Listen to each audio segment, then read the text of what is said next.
أعوذ بالله من الشيطان الرجيم بسم الله الرحمن الرحيم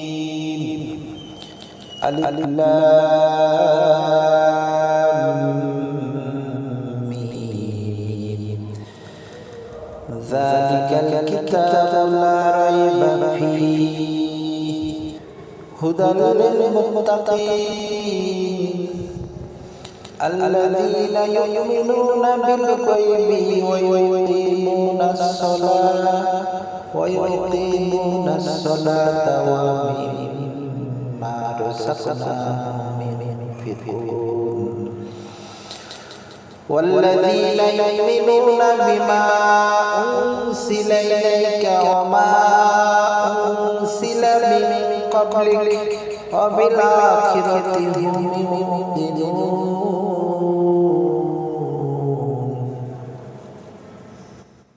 আলিফ লাম মিম। এটি সেই কিতাব, এতে কোনো সন্দেহ নেই। এটি পার্থিব আধ্যাত্মিক জীবনের পথ প্রদর্শক, যারা ধৈর্যশীল ও ঈমানদার, যারা অদৃশ্যকে বিশ্বাস করে, সালাত কায়েম করে এবং যা আমরা তাদের দান করেছি তা থেকে দান করে, যারা ঈমান আনে যা তোমার দিকে অবতীর্ণ হয়েছে এবং যা পূর্ববর্তী পাঠানো হয়েছে এবং অন্তিম জীবনের প্রতি নিশ্চিত বিশ্বাস রাখে। ব্যাখ্যা: সূরা বাকারা শুরু হয় আলিফ লাম মিম দিয়ে, যা মুসলিম উলামা অনুযায়ী আল্লাহর রহস্যময় অক্ষর। এর অর্থ আমরা পুরোপুরি জানি না, তবে এটি কুরআনের সৌন্দর্য ও গভীরতা নির্দেশ করে।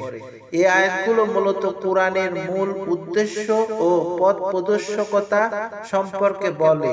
এটি ঈমানদারদের জন্য হেদায়েত, যারা গায়েব অদৃশ্য বিশ্বাস করে, যেমন আল্লাহ, ফেরেশতা, কিয়ামত, তারাই সত্যিকারের মুমিন।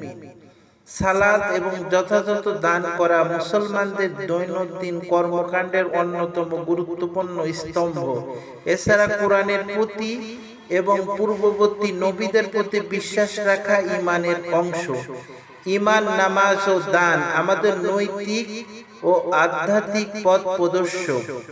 সন্দেহ ও অজ্ঞতার মাঝে কোরআন আমাদের নির্দিষ্ট পথ দেখায়।